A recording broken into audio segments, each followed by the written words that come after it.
capítulo de número 37, verso de número 19. Eu vou ler uma vez, e no cantar de 1 até 3, eu quero que os irmãos repitam esse versículo. E disseram uns aos outros: eis lá vem o sonhador. Repita comigo, 1, 2, 3. E disseram: lá vem o sonhador. Repita de novo, meu querido, 1, 2, 3. E disseram uns aos outros: lá vem o sonhador. Amém, Jesus. Coloque sua Bíblia no banco, segure nessa pessoa aí na mão dela, se você puder. Vamos fazer uma oração breve. Meus queridos, eu estava em casa hoje e pedindo para Deus uma palavra que falasse ao coração da igreja. E Deus me fez lembrar desse homem, desse jovem, que passou por momentos difíceis, que tudo que ele tentou fazer foi basicamente, sem ele saber, mas sem querer, ele estava fazendo o querer do Senhor, para que Deus viesse cumprir a promessa na vida dele. E muitas das vezes, no mundo em que nós vivemos, a gente às vezes não ouvimos aquilo que Deus quer que a gente enxergamos, não ouvimos aquilo que Deus quer que nós ouvirmos e não falamos aquilo que Deus quer que nós falássemos para alguém. Mas esse homem aqui observa algo muito importante, eu quero revelar para você essa noite. Mas convido vocês para orar. Quem quer orar comigo? Vamos orar em nome de Jesus. Senhor, meu Deus, meu Pai, Senhor da glória, e Deus, mais uma vez, me coloco na tua presença, Senhor, para orar, pedir para o Senhor graça e direção mediante a tua palavra, junto dessa igreja, dessa família, e lhe peço, Senhor amado, que a semana já começa hoje, mas em nome de Jesus, que essa semana já deve começar debaixo da tua graça e da tua unção e da revelação da tua palavra. É assim que te agradecemos, em nome de Jesus. Amém. Aceite, meu Deus. Aleluia. Essa palavra que acabamos de ler no livro de Gênesis, capítulo de número 37, verso 19, nos ensina uma história de um homem que recebeu coisas que homem nenhum daquela época tinha recebido. Essa história todos nós sabemos de cor e salteado, e essa história nos chama muita atenção, a ação, pela superação e força de vontade desse homem. Mas só que não é somente essa história que me chama a atenção nesse livro, no livro do Gênesis, a qual Deus ensina e nos revela como tudo foi criado e ensinado para aqueles homens daquela época. Para você que já leu o livro de Gênesis, foi bem fácil você compreender que o livro de Gênesis ele é dividido em duas partes. Muita gente pensa que ele começa no capítulo 1 e termina no último capítulo, no capítulo 50, mas se você for ler com mais atenção, você vai ver que tem algumas coisas aqui que destacam em duas partes. A primeira parte é do capítulo 1 até o capítulo de número 11, que é conhecido como o capítulo da criação, que é onde Deus, ali ele nos ensina como tudo ele criou, como tudo ele formou, e por que não dizer como algumas coisas que o inimigo das nossas almas achou brecha, e algumas das pessoas que as histórias relatam, que o inimigo entra, faz confusão, pega, vê o primeiro homicídio. Deus nos ensina através de tudo isso na primeira parte do livro do Gênesis. Na primeira parte do livro do Gênesis, observamos algumas histórias muito especiais e interessantes. A primeira história é de Adão e Eva, de Caim e Abel, de Noé e o dilúvio e a torre de Babel. Essas histórias, algumas delas são muito conhecida. A menos falada que eu já vi menos pregadores pregar, foi sobre a Torre de Babel. Mas hoje eu quero fazer um pouquinho da missão dessa história para você. A segunda parte do livro do Gênesis é do capítulo 12 até o capítulo de número 50, que são conhecidos por alguns teólogos como os capítulos dos patriarcas hebreus, que ali encontramos as histórias de Abraão, de Isaac e de Jacó, e por que não também dizer os 12 filhos de Jacó, o nome era Jacó, mas depois o nome dele é mudado para Israel, que também no final desse livro nos ensina os 12 filhos de Jacó, que deram início aos 12 filhos de Israel. Esse é o livro do Gênesis. Mas quem era Adão, querido? Adão, a Bíblia fala no capítulo 1 que a terra era sem forma e vazia, e o Espírito Santo de Deus pairava, se movimentava sobre a face das águas.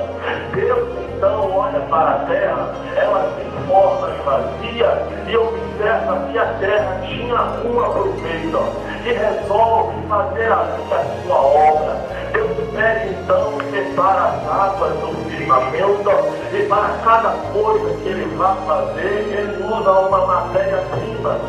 Deus não usa a matéria-prima terra para fazer as árvores, as plantas e os animais. Quando ele olha para as águas, ele pega a matéria-prima das águas e faz os peixes.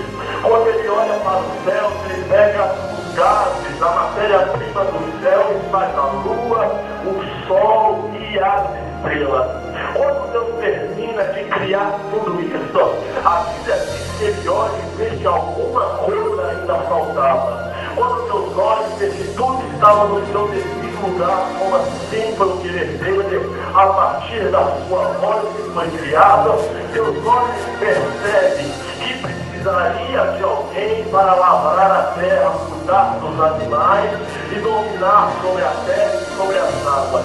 A Bíblia diz que o Pai, o Filho e o Espírito Santo, que é a Trindade Santa, resolve então fazer um homem conforme a sua imagem e a sua semelhança. Imagino eu que quando Deus percebe isso, meu querido, ele desce até a terra. Imagino que um desenha, o outro dá ideia e o outro fala que vai fazer. A Bíblia fala que o homem veio do pó da terra. Deus então faz um homem do barro, da lama, faz um boneco. De repente, quando ele olha e vê que o homem está feito, um deles olhou e viu que alguma coisa ainda faltava. Imagino que o Espírito Santo olha e fala que ainda faltava a entrada dele dentro daquele boneco para fazer morada. Então a Bíblia fala que Deus então resolve dar um corpo de vida nas narinas daquele boneco que se transforma em um homem e recebe o nome de Adão. Esse que é Adão que a Bíblia nos ensina. Essa então veio logo a seguir, meus queridos. Deus vê que Adão não podia viver sozinho. Adão também era homem, mas tinha sentimentos. Tinha que ter alguém do lado dele para ajudar nas horas difíceis, para lhe dar ideias a ele como governar a terra, como arar a terra, porque o trabalho era muito grande e Adão não podia ficar sozinho nessa. É isso que nós vimos e aprendemos que quando Deus fala que o homem não é bom que o homem viva sozinho, é porque a mulher tem muito em seu valor, tem muito em sua valia. Então a Bíblia diz que Deus não resolve mais usar matéria-prima da terra para fazer a mulher. A Bíblia diz que Deus faz com que Adão caia num sono profundo e pegue então a terça parte da costela de Adão para que viesse fazer a mulher. Então assim que foi feita a mulher que recebeu o nome de Eva. A Bíblia diz que o primeiro dia que Adão viu a sua mulher que Deus tinha dado para ele se apaixona, foi amor à primeira vista. E eu imagino uma coisa que não tinha como ele não se apaixonar. porque era a única mulher que ele tinha visto na vida dele e era a única que ele tinha na terra.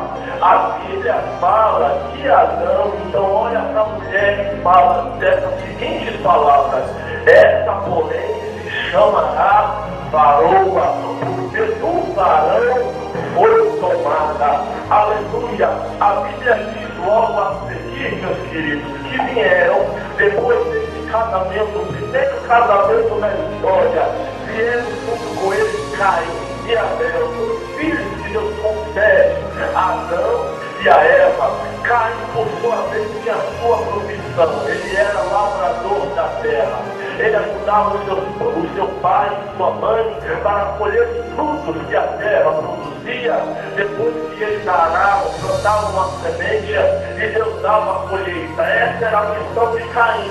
A missão de Abel era pastorear o rebanho de seu pai, pastorear as ovelhas, pastorear os gados. Mas só que no belo dia, a Bíblia diz que os dois tiveram a mesma ideia. Hoje a adoração que nós servimos a Deus é a execução da nossa mão, dando glória, aleluia. Quando o Espírito Santo brada forte, nós sentimos a presença do Mestre, falamos em mistério. Eu sei que você aqui já sentiu a presença de Deus. Se eu estou certo disso, eu quero ver a sua adoração a Deus de Israel. Aleluia. A palavra diz que Caim oferece em holocausto uma adoração ao Senhor. Um dia de trabalho, ele chega em sua casa, leva algumas plantações, alguns molhos que ele consegue colher depois de um belo dia de trabalho, e resolve oferecer um holocausto ao Senhor. Aleluia. Abel também faz a mesma coisa, traz um novilho, um cordeiro imaculado sem mancha, e oferece um holocausto também para Deus, mas só com uma diferença, meu querido. A oração pode até ser qualquer uma, mas ela não faz o mesmo efeito. A oração pode ser tudo a mesma coisa. A igreja toda pode estar dizendo glória, a igreja toda pode também estar dizendo aleluia, mas o efeito que atinge o coração de Deus é diferente. Não é igual. Não adianta você dizer que a adoração é igual, porque não é. E vou provar para você que não é. A Bíblia diz que Deus então resolve abençoar uma das adorações. E Deus abençoa e agradece a adoração de Abel. E a de Caim ele não recebe, não agradece. Por isso que a Caim surge uma ira muito grande no coração dele e veio a inveja, a ira. Quando Caim fica irado, a Bíblia diz que ele fere, mata o seu próprio irmão por conta de inveja. E é aqui que eu aprendo, meu querido, que a adoração não é igual.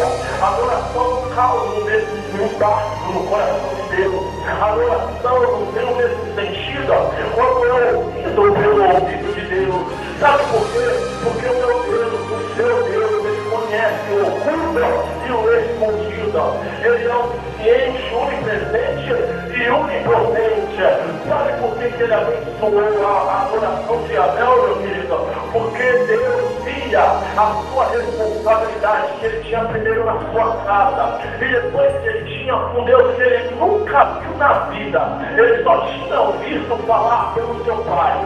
Que um dia Deus faz brada dos nossos céus, falando com Adão, por que ele se escondia depois de ter pecado, dando ouvido a uma serpente que queria acabar com a vida daquele casal trazendo o pecado.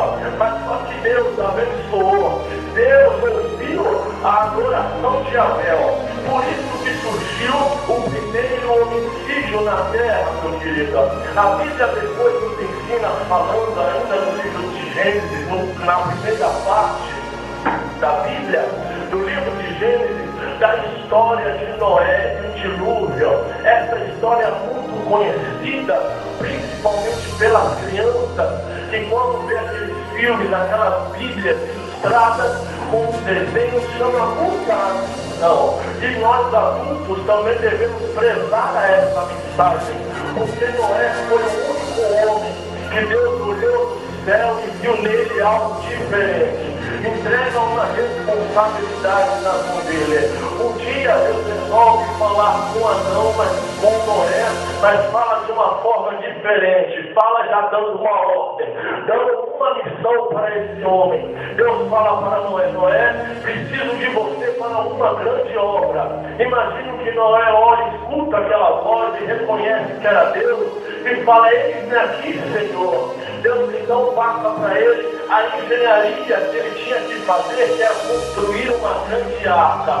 E Deus depois fala para ele que essa arca era para que ele viesse abrigar todos os animais que tinham sobre a face da terra e sua família, ele, sua esposa e seus filhos, e as esposas de seus filhos. Imagino eu que Noé pergunta para Deus por que tão grande obra tinha que ser realizada. Quando Deus responde, ele não faz curva, vai direto e reto para Noé: Noé, eu irei destruir a terra, estou anunciando para você que irei mandar um grande dilúvio sobre a face da terra para destruir tudo aquilo que eu criei. Imagino que Noé olha e pergunta para Deus por que ele queria destruir tudo aquilo que ele tinha criado com suas próprias mãos, que ele tinha se deixado e feito. Então Deus olha para Noé e responde para ele que a violência do mundo e o pecado já cheirava mal à sua narina. É a primeira vez que encontramos na Bíblia, meus santos, que Deus se arrepende de alguma coisa de ter criado. Sabe por quê, meu santo?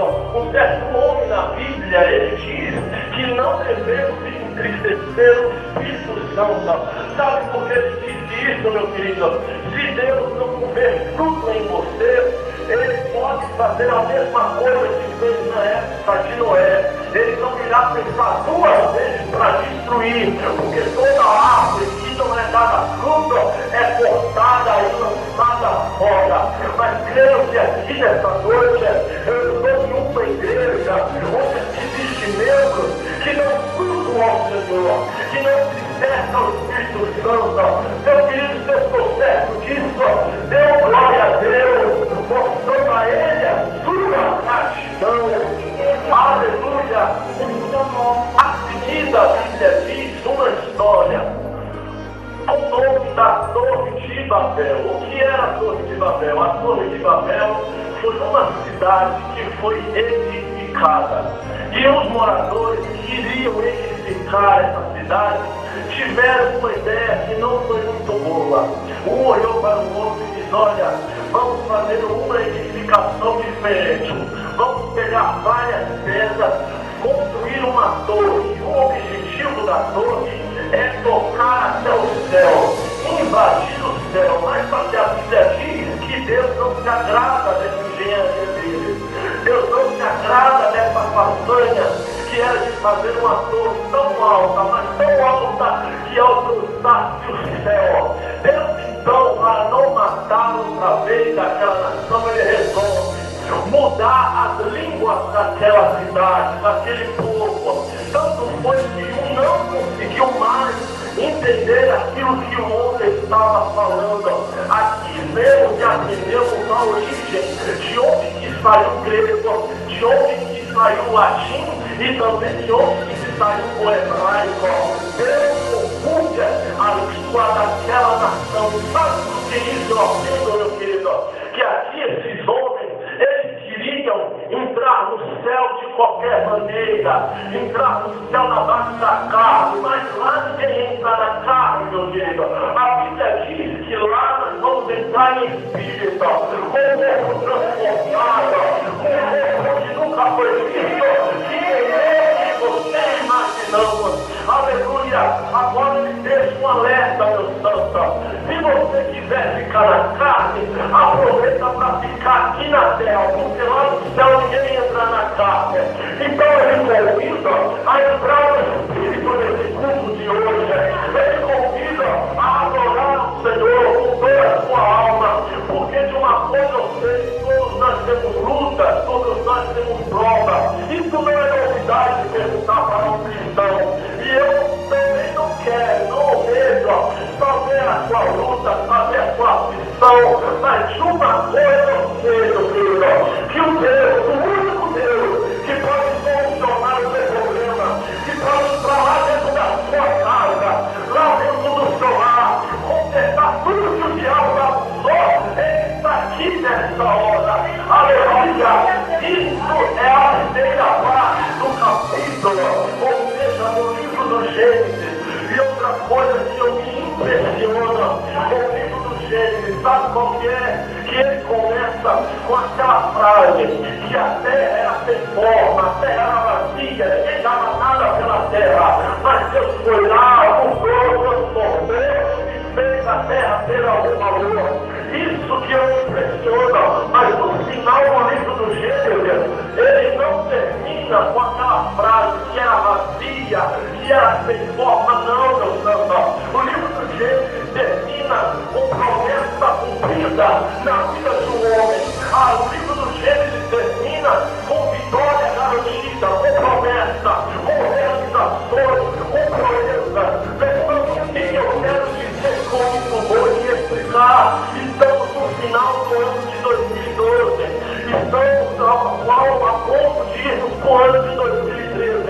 Se o seu ano pode até ter começado sem forma e vazia, como o livro de Gênesis começou, mas eu quero ser profeta de Deus na sua vida, dizendo para você